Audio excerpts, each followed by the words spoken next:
Hi everyone, welcome to this Tool to Frontline staff session. We've got two presentations today. So up first we've got Emma and Freddie from the resident participation team, and they're going to be talking to us about the resident participation project grant. And then Helena is here from Housing Services, and she's going to be talking about the new tenancy management policy that they are introducing. So I'm going to hand over to Emma. Thanks for joining us. Thanks very much. Let me just set up the slides and share my screen.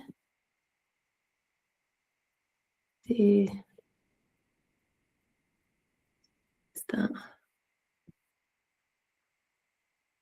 Can you see? Everyone see that? Yeah, we've got it. Yeah, all good. Perfect. Thanks very much. So my name's Emma Harrison. And today we're going to be talking about the Resident Participation Project Grant, and I work in the Resident Participation team as a Community Projects Officer.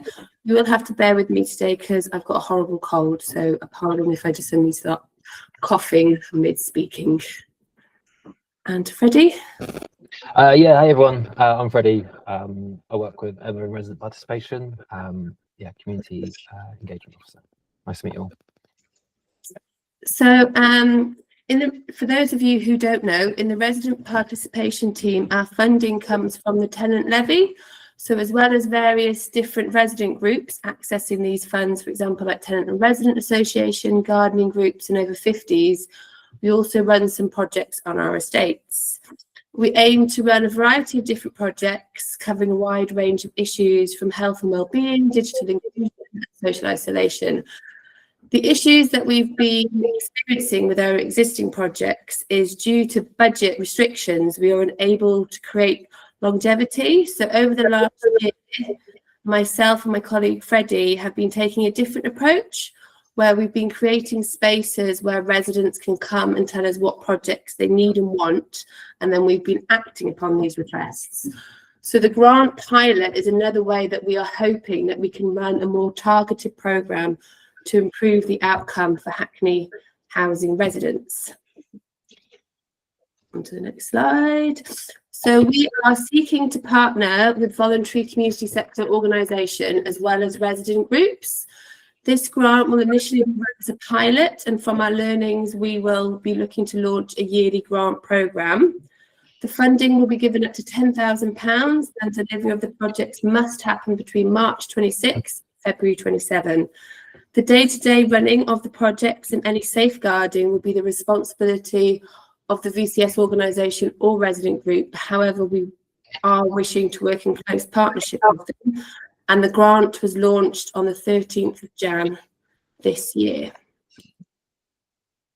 So, following on, we've been working closely with the council's grant team who relaunched their grants programme late last year.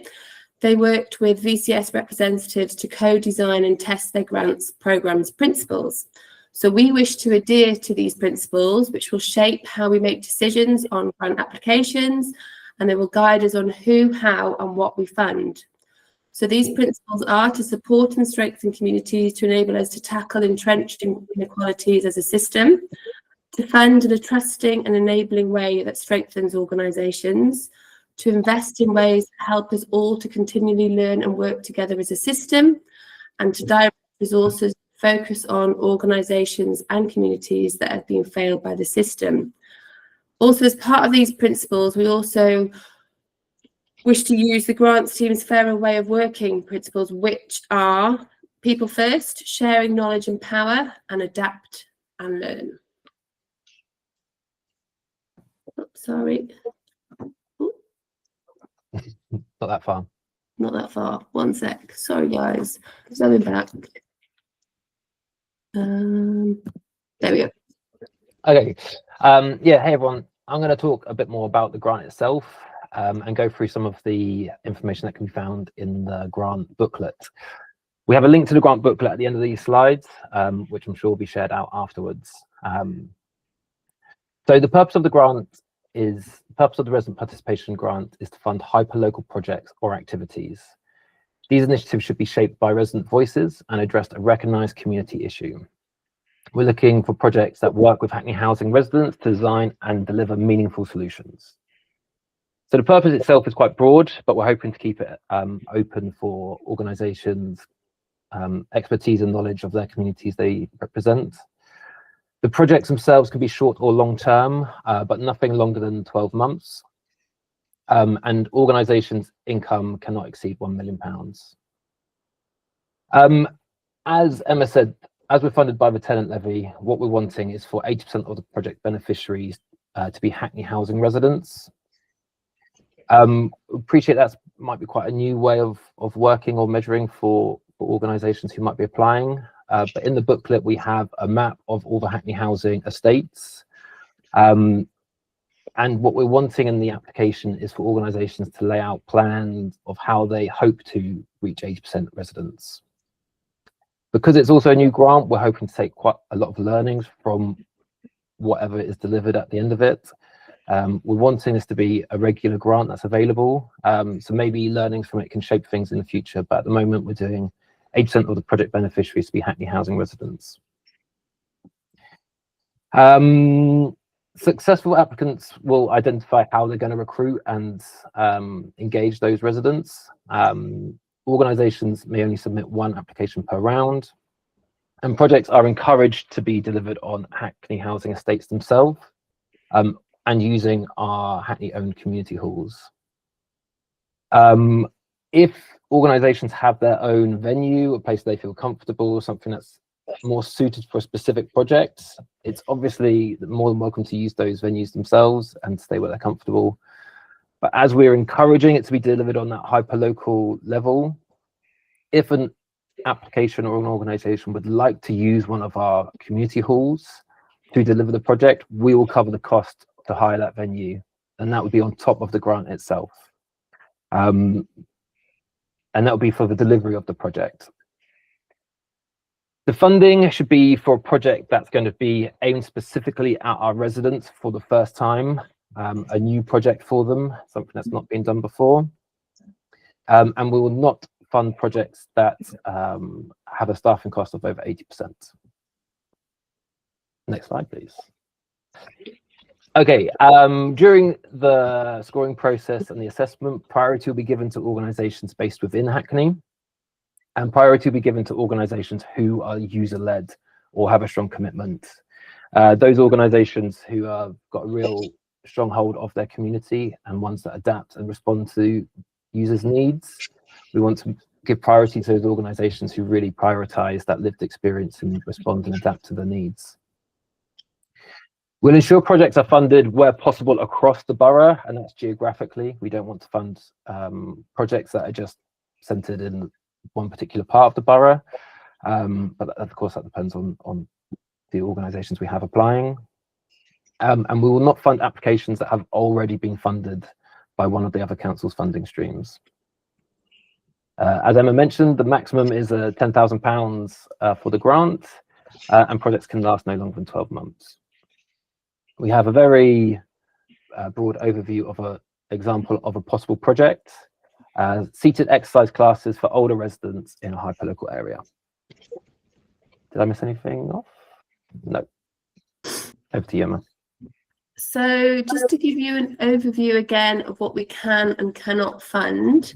So we can fund applications that demonstrate that they will achieve the grant's programme objectives, that the application is from a not-for-profit organisation or resident group whose project runs within the timeframes outlined within the criteria.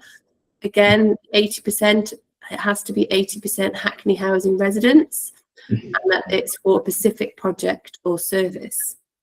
We cannot fund applications that do not meet the criteria, that are for private businesses or individuals, are for religious or politically orientated purposes.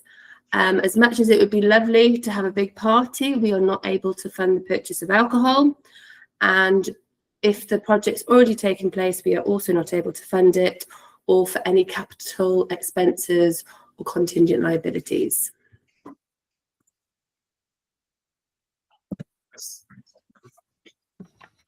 Okay, so a bit of a timeline. The application is closing on the 1st of February, and then we'll start scoring applications from the 2nd of Feb to the 15th. As this is a resident participation grant, we want the residents to be at the heart of the project and at the heart of the grant available. So we'll be having a group of residents who will be alongside council representatives who will be assessing and scoring the application.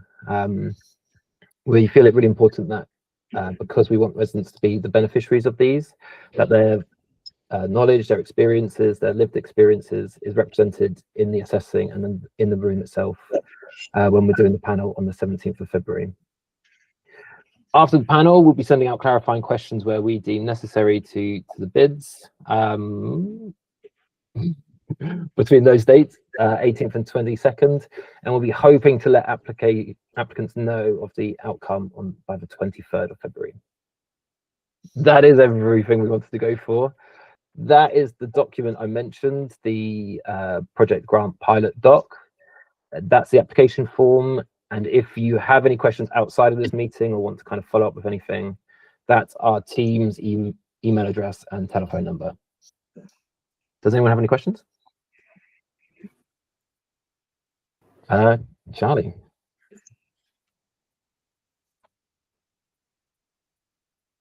I can't hear you. Yeah, we can't hear you, Charlie.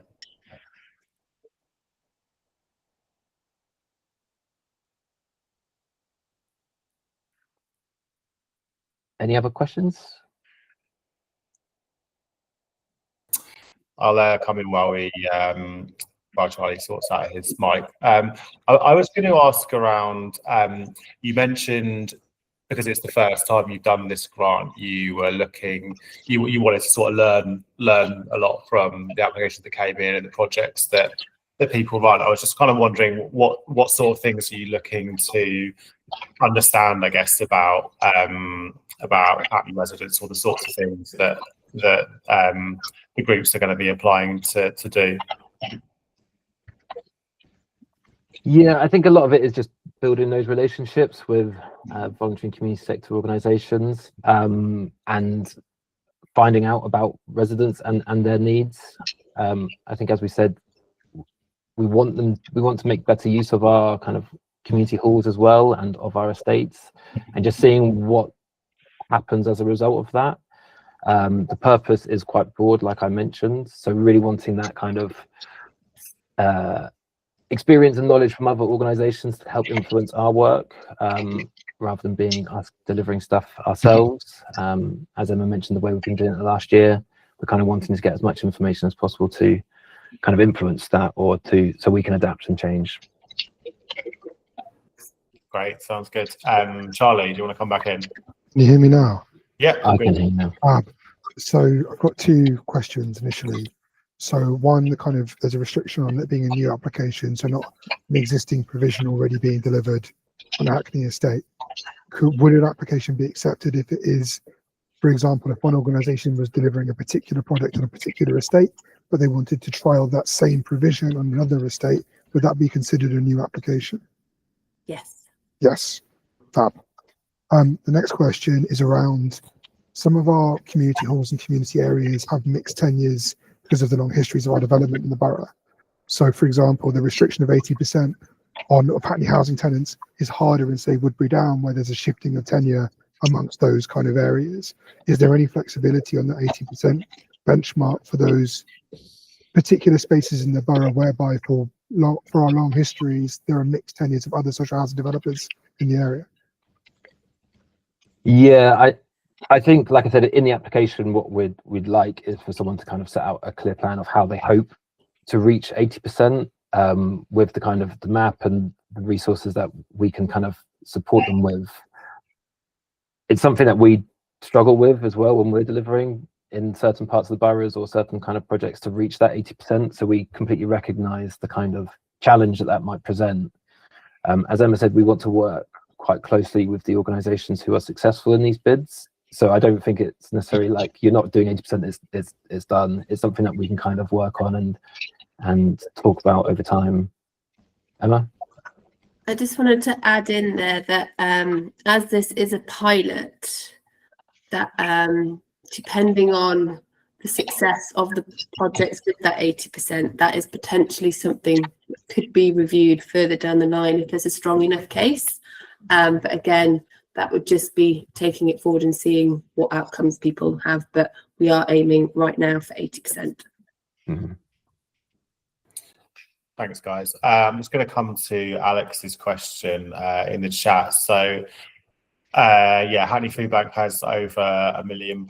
If we are the junior partner in the bid, will this still be rejected?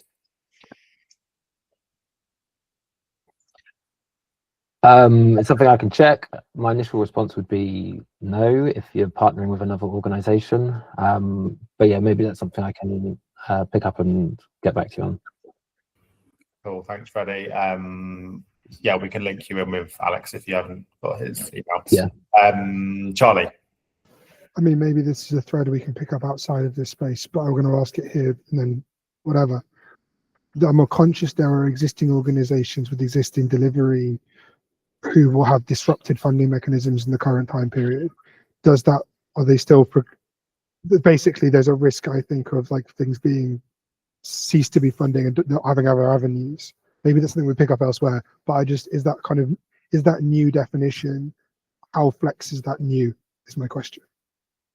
I'm happy to have that conversation outside if that's more appropriate. Yeah, maybe it's best.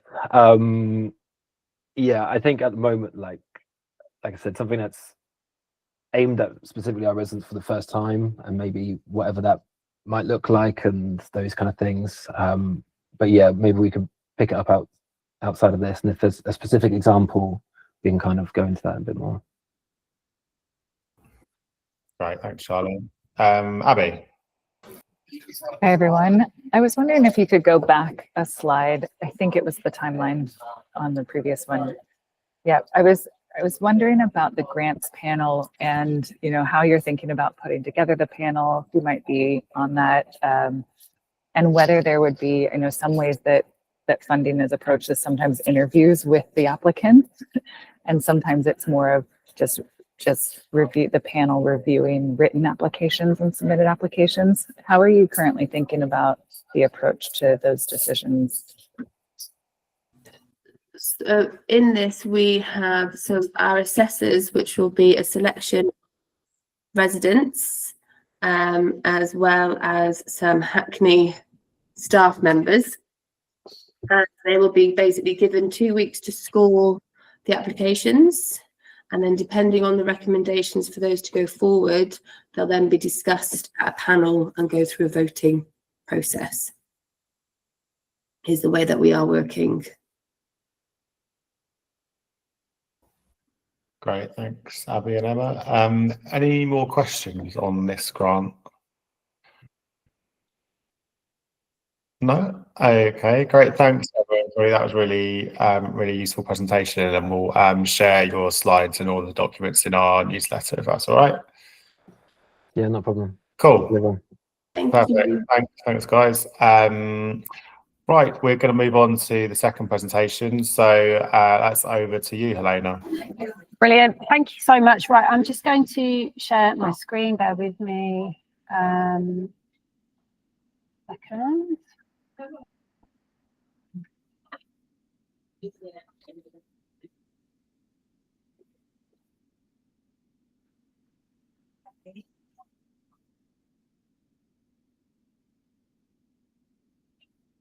Start right. Okay, thanks everyone for having me. It's really nice to be here again. So I'm Helena Stevenson. I'm the Acting Director for Tenancy and Home Ownership Services, and I'm here to talk to you about our new tenancy management policy.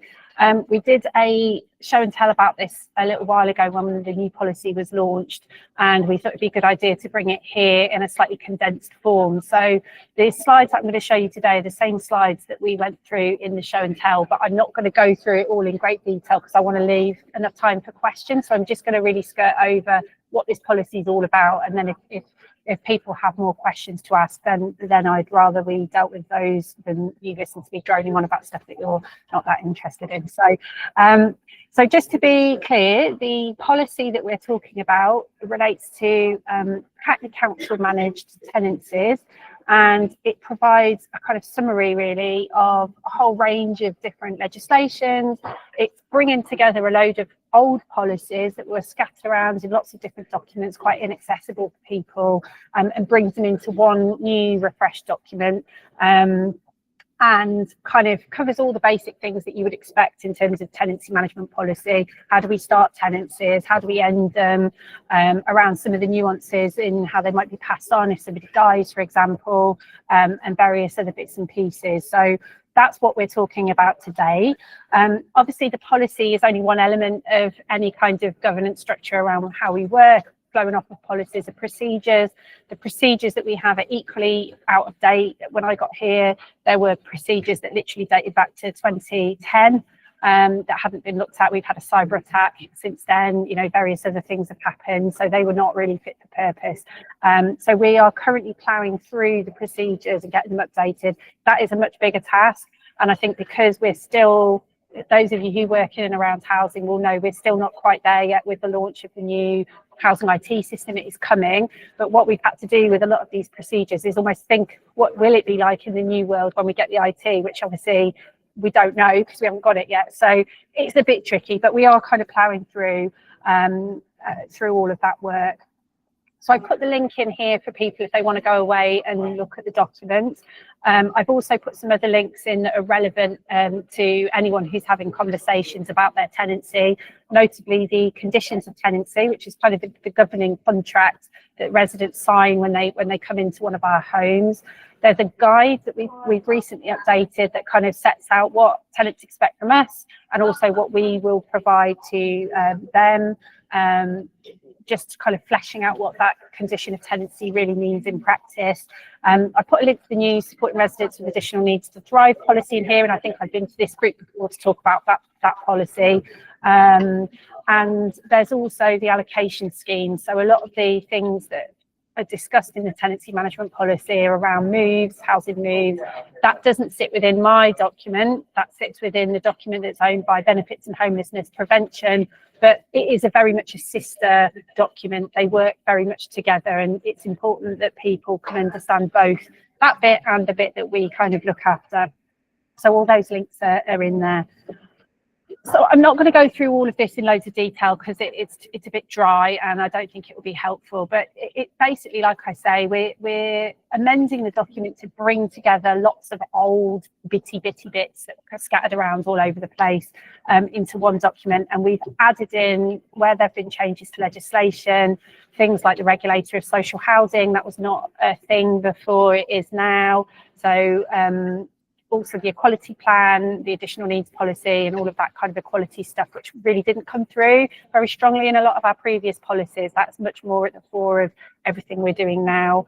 And then it really is into the meat of the document. We have made some changes around how we apply the legislation and the rules, particularly where, for example, somebody, so this one here, if somebody is engaging in antisocial behaviour, we can demote their tenancy, so we can strip away some of their tenancy rights for a period of time while that behaviour is continuing. We can then reinstate their security of tenure if the behaviour stops, but it's kind of a way to enforce the tenancy without the full removal of the tenancy through an eviction. So it's like an amber warning, if you like, and it's quite useful in that sense. It's not something we were using here before, but it's something that I think we should be using in the future. So that's gone in there. Other things around how we can how a person can assign a tenancy. Previously, we'd made a few boo-boos around some of this stuff. It's not actually possible to assign a tenancy, a joint tenancy in law, but we had been doing that. We were not the only borough that was doing it. It was going on in my previous borough as well, until there was a case law that came out and said you shouldn't be doing that. So that's all been amended in there as well.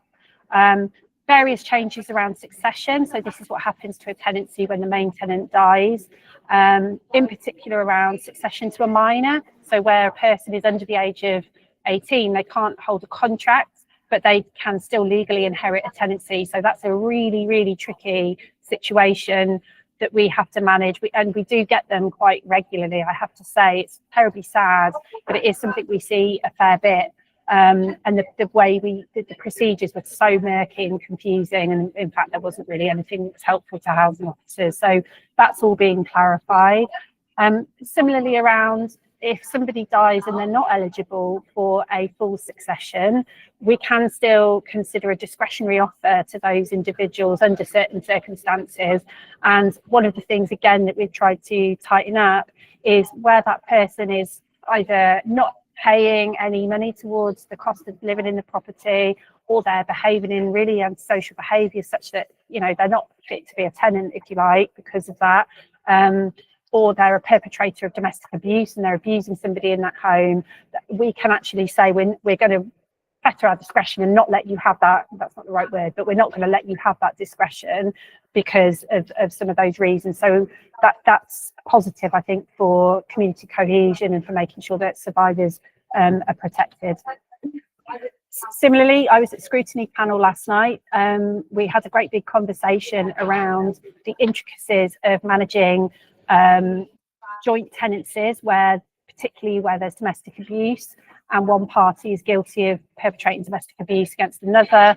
The joint tenancy is a real sticking point and is often used as a kind of tool as part of the coercive control that victims of domestic abuse can experience. And so we've changed the way that we work to try and protect survivors' rights more. And again, this is an area that we need to really develop the procedures in because it's really, really complicated. If anyone's interested in the scrutiny discussion last night, I got quite a grilling, but it was quite fun because they were all the right questions that were being asked. And I thought it was a really positive and helpful conversation. So on and so forth. I'm not going to go through all of this in detail. There have been some changes, like I say, around bits in the allocation scheme that relate back to the tenancy policy. I think if you look at the old wording for some of these elements, it was a bit confusing. It wasn't terribly clear. We've just tried to clarify everything. And I think there will be more changes that come. The allocations policy is due to be updated, completely refreshed and updated, probably after the election. And there might be further changes at that point, but it started that journey going in the direction that it needs to go in.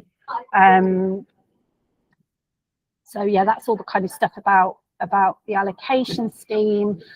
Repair related moves. So this is where we have to take somebody out of their current home and put them into another home because the property is unsuitable for them because of a repair related reason. So that could be a temporary move, that could be a permanent move, depending on the nature of the repairs that are needed. And again, it's quite a contentious area where the policies and procedures have been very out of date. There's a link to this in the policy that I'm referring to, but there is a whole new policy that we're working on currently that will come in due course. So again, I probably feel like I'll be back here again in a few months' time once we've got that one through. But it is just trying to clarify and make very, very understandable to our staff when we will agree things like a permanent move for repair reasons and when that would only be a temporary move. And in the main, it's always going to be temporary. The only time we'd ever agree a permanent move would be if the property could not be made good again at all. So it's like a condemned property. In all of the cases, we will do the repair and the person will need to go back. So it's just being really clear about how all of that process works. So then just the final few slides that I've got more for reference and learning. Just on certain areas that have really taken up quite a lot of our time. So I've already mentioned the succession related work that we've been doing.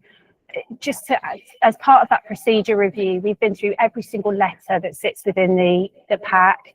We've rewritten them all to make sure that they're plain English. We've made sure that the translation information is on there. We've tried to let's say, be a bit more empathetic in some of those letters, because I think sometimes they've not been written with that in mind. And, every succession is related to a death, a bereavement, and we need to be really mindful. This could have been somewhere that somebody's lived for their whole life, and all of a sudden we're telling them they're going to have to move. It's a really traumatic time. So trying to make sure that the work we're doing is reflective of all of that.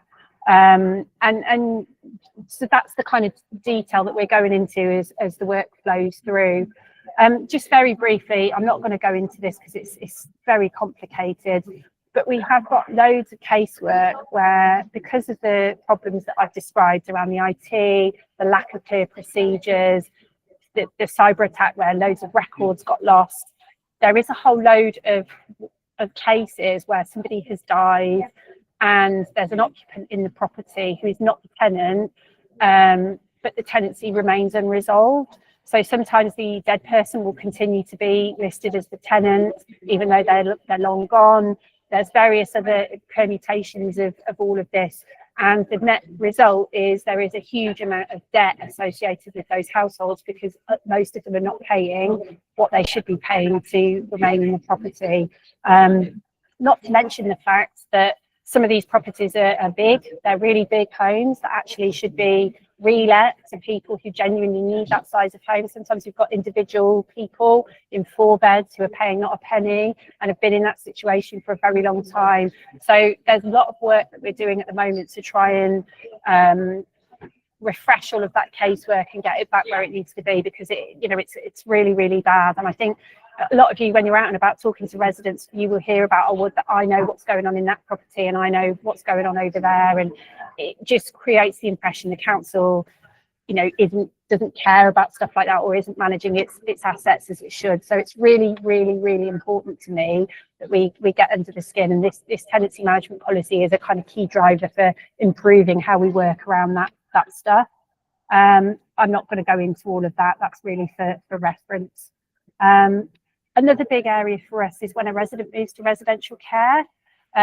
Sometimes we don't know about it until huge rent arrears have already built up, and sometimes the person will already have lost their mental capacity to make a decision about their tenancy and what happens to their tenancy, and then it becomes very difficult because we can't just end the tenancy if we're not clear about whether there's an intention to return or not.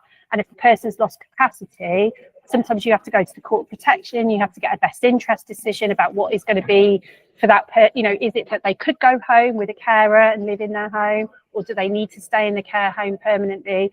They're all really complicated and difficult questions, and it's really important that our staff are on the ball with managing those cases, liaising with social care, liaising with the family, and avoiding a situation where somebody who's already potentially not a well person is then also accumulating huge rent arrears or having their home taken over, or goodness knows what is going on because they're not in a fit state to kind of look after their affairs.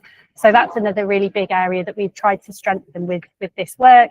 And one of the things, again, we did a show and tell a little while ago, we've got a new protocol with adult social care around this to really be clear about where those responsibilities lie and who needs to be telling who what and at what stage, because it's all about communication. It's all about making sure that everybody is on the same page and is talking to each other so that we can kind of make the best outcome for that resident.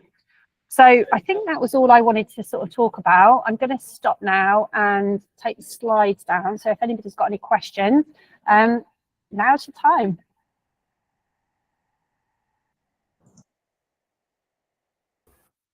Charlie, do you want to come in?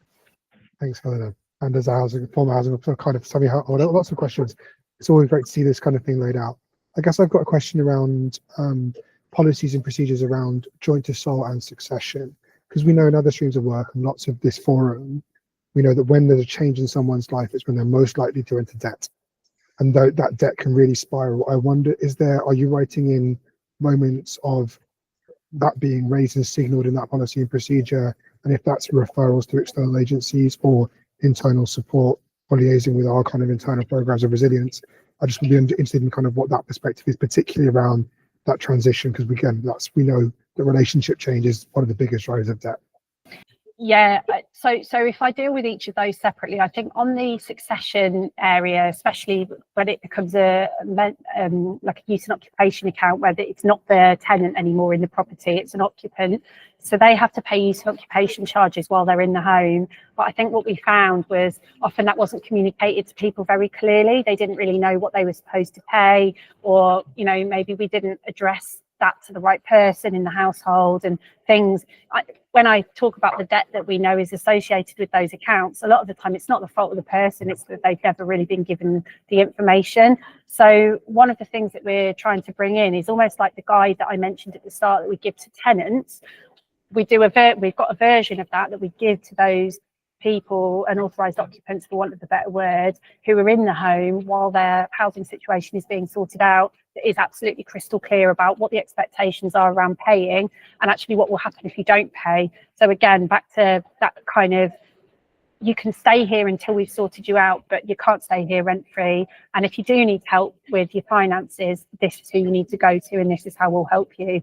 So we've built all of that in. It's like I say, it's very similar to the Your Tenancy guide, but just reframed, because we have to be very careful we don't call those people tenants and we don't call what they're paying rent, because that might imply a tenancy and, you know, suggest to them that actually they've got rights that they don't have.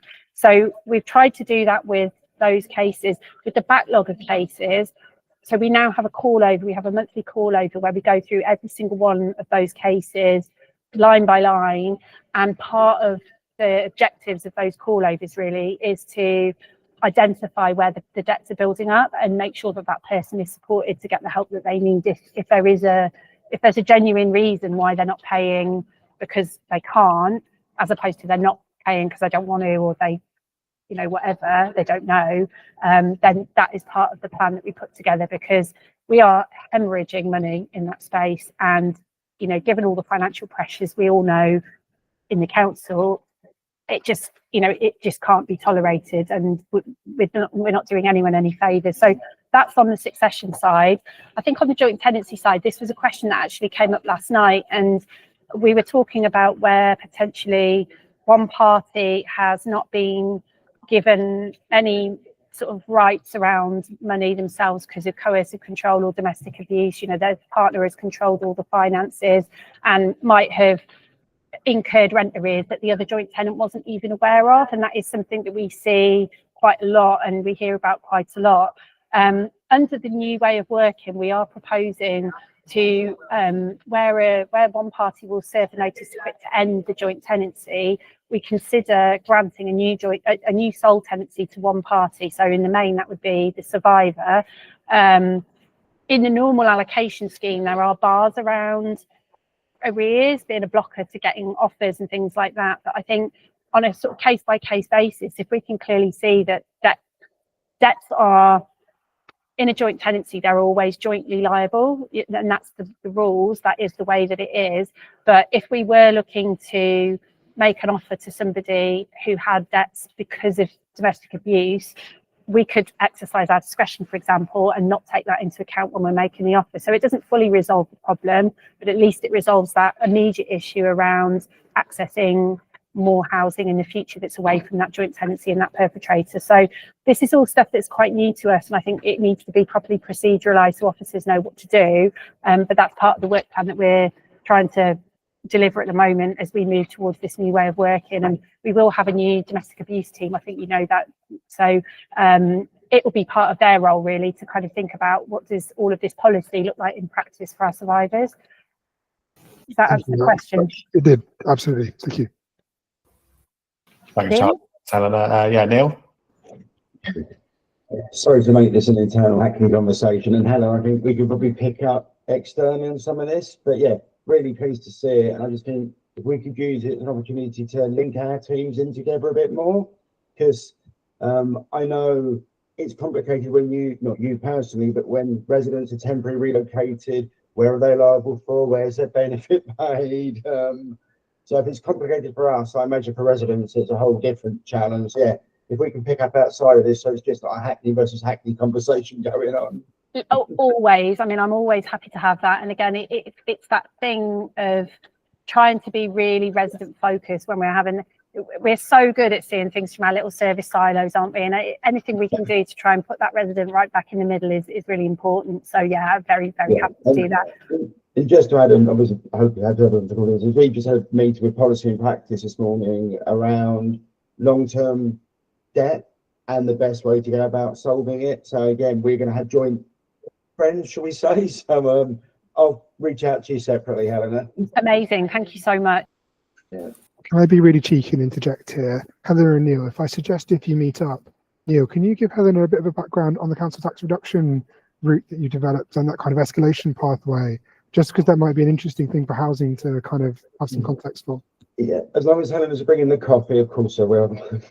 Always happy to do that. Great, thanks, Neil. Does anyone else have any other questions for Helena? I was going to just quickly ask around you spoke obviously about the changing of the sort of tone of the language in the letters, which sounds really, really positive. How did you actually as a service go about doing that? Because I imagine that's something which other services could probably benefit from as well.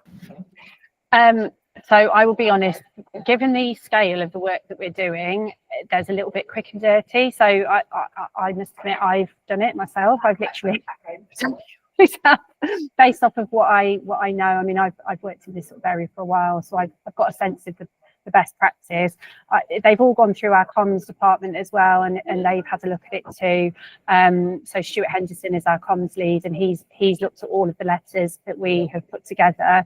I think ideally, before these procedures are signed off, it would be good to get a couple of residents to look at them as well. We've recently, you might have heard, we've got a new housing advisory panel, which is chaired by quite a glittering selection of people from the housing world, and it also includes some residents as well.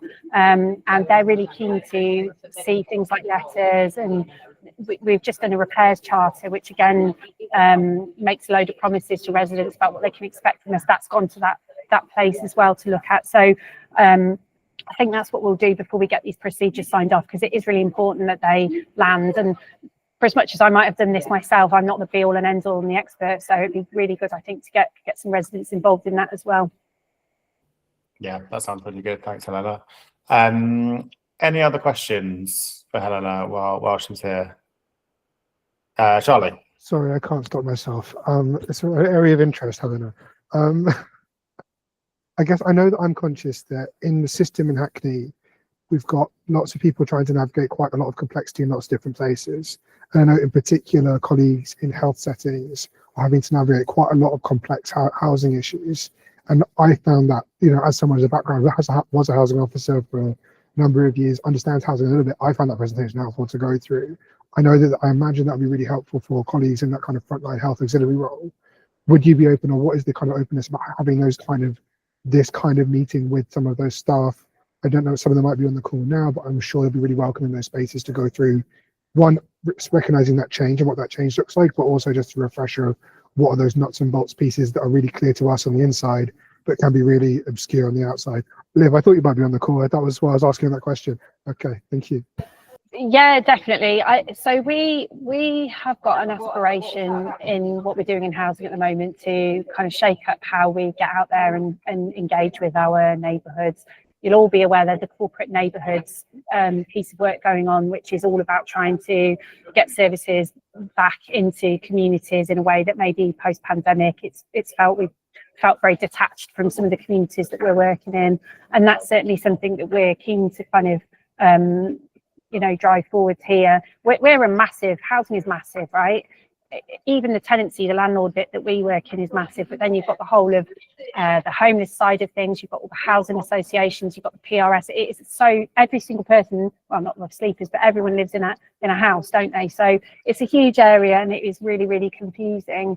As part of the kind of localities, neighbourhoods idea that we've got, we really want to think about how we do this work with communities and be much more transparent and much more accessible. So it's definitely something on our long-term plan. I think we wanted to have kind of themed events. We wanted to work all the stuff you've been saying for all this time. I think we're now starting to get to a stage where we're in the shape to be able to start delivering it. You know, we're organising ourselves a bit better to be able to do some of that stuff. But in the short term, you know, I'm always happy to come and do whatever I need to do. The only thing is capacity. I'm super duper busy, but we all are. But I will always come along. And I think, you know, once we've got this restructure over the line, there will be more people who know what they're doing in their roles, who will have it very clearly set out to them that part of that is getting out into communities, talking to the system, you know, making sure that people understand what it is that we do and what we don't do as well, because sometimes that's just as important. So yeah, I think we're always happy to kind of see what we can do in the short term, but in the longer term, definitely let's make sure that's built in. Thanks, Helena. I'm just going to come to Batia's question in the chat. I don't think this is actually under your service area, Helena, but maybe you or someone else on the call will have some information. So yeah, what's the policy on temporary accommodation when someone is placed out of area? So I think, yeah, in terms of impacts on benefits and services, especially if someone has disabilities and needs, and then they might lose the services they're linked to based in Hackney. So yeah, not sure if anyone can come it's not under me. I don't know if there's anyone from Benefits and Homeless Prevention on the call who could answer. I mean, I used to work in homelessness, and it was a real thorny issue for us in my previous borough. Obviously, there's a huge shortage of accommodation, temporary accommodation within Hackney. So all boroughs, every single borough I've ever worked in, has placed people out of the borough just because if they didn't, there literally wouldn't be anywhere for people to live. So it's for that reason. To make a suitable offer of accommodation, it does have, if you're offering TA out of the borough, it does have to be suitable. So there is an assessment made of whether, you know, putting that person where they've been offered is going to cause so much disruption that it makes that placement unsuitable. But you know, when I was at Westminster, we did require people to move schools. We did require people to move their GP. You know, if you're getting very, very specialist treatment that can only be delivered in that one place, then that would probably mean you wouldn't get the out of borough offer. But if your kids are doing GCSEs or something like that, you wouldn't necessarily move them out. But I think, you know, otherwise that there is a risk that will happen just purely because of the housing crisis. And in terms of the benefits bit, it's been quite a long time since I've been working in that space, so I'm not going to comment on that, but BHP would definitely be or even Neil might even be able to advise on some of it, but probably best to ask the experts, not me. Yeah, I'm going to pass. That's outside my wheelhouse, and I'll give Duff info, so I'd rather keep stum. Thanks, both. I mean, I imagine it's probably an interesting one to explore in terms of what the sort of handover is between boroughs and what sort of information and guidance people get when they move to different boroughs. And I imagine it's probably quite ad hoc and variable depending on the relationships between each borough. But yeah, something to think about. Helena, Liv has asked if you've got the slides that you can share. And yeah, we will put them in the poverty reduction newsletter as well. So if you get that newsletter, Liv, then you'll get them there. If you're not getting the newsletter, then just let me know and I can add you to the list. Yeah, good shout, Charlie. We can ask Marcia about that. Any other questions or comments on this item? No. Okay, thanks so much, Helena. That was really, really informative, and yeah, thanks for having me. Well, cool. So we've got some time left, so we usually open up the floor at this point. So if anyone's got anything they want to share, anything they're working on which they want to promote, any new support they're aware of available in Hackney for residents they want to sort of give a shout out to, or just a question you want to ask of the group, then now's your chance. Batia.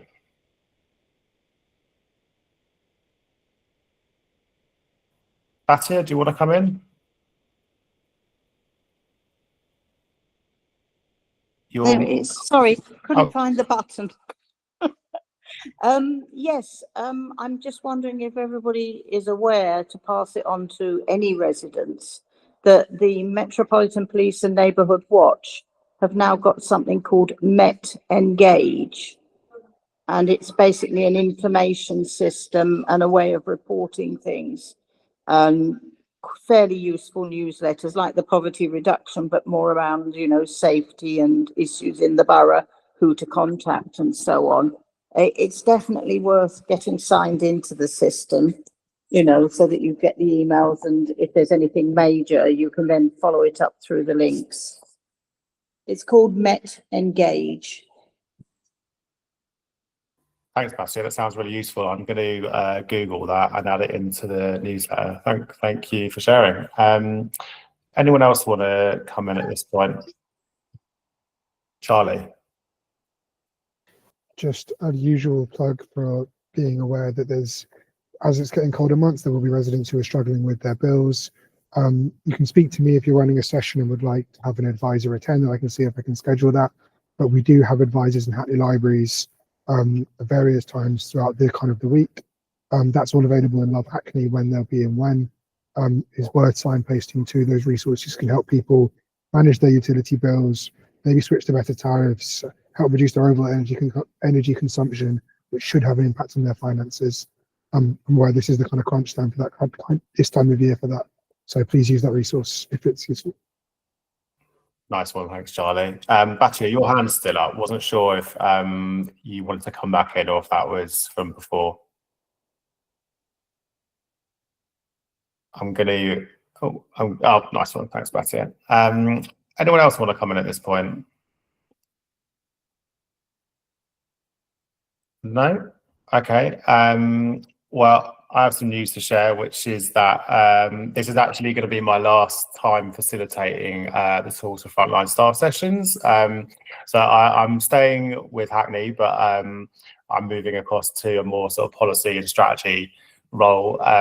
So yeah, this will actually be my last time facilitating this session. But yeah, it's obviously been a real pleasure and privilege hosting them and getting to meet so many people on these calls and witness all of the great work that's going on in Hackney. So yeah, it's been like genuinely probably like one of the best things I've done in my time at Hackney, hosting these sessions. So yeah, been a real pleasure. And yeah, not leaving the council, but just moving to a different role. So I'll still be around. And yeah, thanks to everyone who's sort of joined us along the way, and they'll still be carrying on, of course. I'll be leaving them in the capable hands of Charlie and Abby and the rest of the team. So yeah, you'll still be able to come along and hear about all the great work that's going on.